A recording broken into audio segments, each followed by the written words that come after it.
क्या होता है जब किसी को सिर्फ 5 दिनों के लिए बेहिसाब ताकत मिल जाए?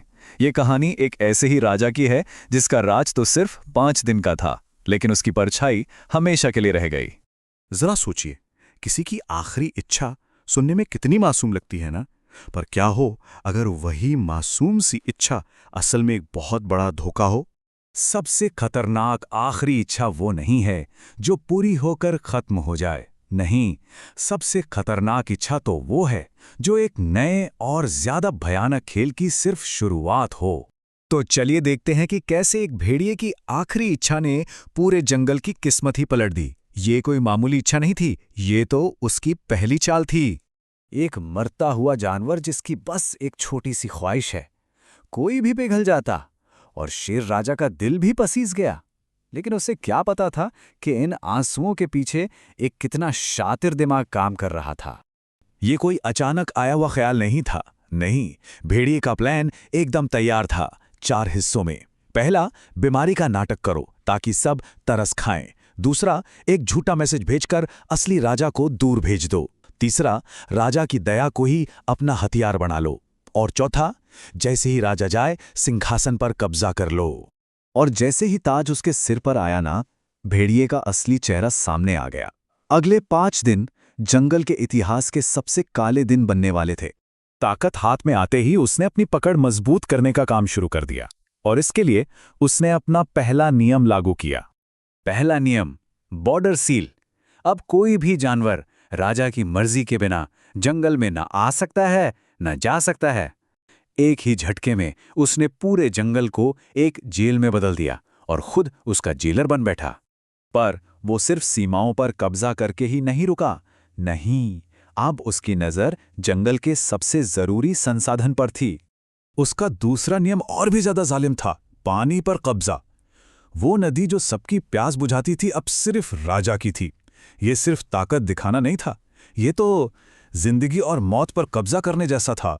और जब किसी ने हिम्मत करके उसके साथियों के शिकार की शिकायत की तो उसका जवाब सुनकर सबकी रूह कांप गई। बोला, अरे जंगल में इतने जानवर हैं, अगर मेरे लोग कुछ का शिकार कर भी लें तो क्या फर्क पड़ता है। उसकी नजरों में उसकी प्रजा की जान की कोई कीमत ही नहीं थी। लेकिन कहते हैं ना, हर जालिम में गलती जरूर करता है। वो ये भूल जाता है कि जो जाल वो दूसरों के लिए बिछाता है, एक दिन वो खुद भी उसमें फंस सकता है। और भेड़िए का जाल अब उसी के चारों ओर कसने वाला था। तो असली राजा कहाँ था? अरे वो तो 5 दिनों की लंबी यात्रा पर था, एक झूठी खबर के पीछे भागता हुआ। उसे पता ही नहीं था कि यहां हर गुजरते दिन के साथ उसका राज उसके हाथ से फिसलता जा रहा था। और जब 5वें दिन शेर वापस लौटा तो उसे अपने ही घर के दरवाजे बंद मिले। भेड़िए के बनाए नए नियमों के तहत उसके ही सैनिकों ने उसे रोक दिया। उसे अपने ही राज में एक घुसपैठिया कह दिया गया। जब सारी उम्मीदें दम तोड़ रही थीं, जब लग रहा था कि ताकत का जवाब ताकत से देना नामुमकिन है, तब कहानी में एंट्री होती है एक ऐसे किरदार की जिसके बारे में किसी ने सोचा भी नहीं था, एक मामूली सा गधा। अब सवाल ये था कि एक धोखेबाज को कैसे हराया जाए? ताकत से? नहीं। लड़ाई से? बिल्कुल नहीं। इसका जवाब था एक और बड़े धोखे से। गधे ने भेड़िए की सबसे बड़ी कमजोरी पर वार किया, उसका अहंकार। उसने उसे एक अस्थाई राजा के पद से भी बड़ा लालच दिया, राजमंत्री का पद। एक ऐसा पद जो किसी को भी राजा बना सकता है और किसी भी राजा को हटा भी सकता है। यह एक ऐसा चारा था जिसे निगलने के लिए भेड़िया मजबूर था। और भेड़िए ने लालच में आकर वो चारा निगल ही लिया। उसे क्या पता था कि यह राजा बनाने का नहीं, बल्कि हमेशा के लिए अपनी ताकत खोने का रास्ता था। भेड़िया जीत के नशे में था। उसने पहले शेर को राजा बनाया और फिर भरी सभा में गरज कर बोला, मैं राजमंत्री हूं और मैं तुम्हें राजा के पद से हटाता हूं। उसे लगा खेल खत्म। लेकिन खेल तो अब शुरू हुआ था। शेर ने बड़ी शांति से जवाब दिया, और नए राजा के तौर पर मैं उस नियम को ही खत्म करता हूं जिसने राजमंत्री का ये पद बनाया था। बस एक पल में भेड़िए की सारी ताकत हवा हो गई। यही था गधे का असली जाल। देखिए, कानून बनाने और तोड़ने का हक सिर्फ और सिर्फ राजा के पास होता है। जैसे ही भेड़िए ने ताज छोड़ा, उसने वो हक भी खो दिया।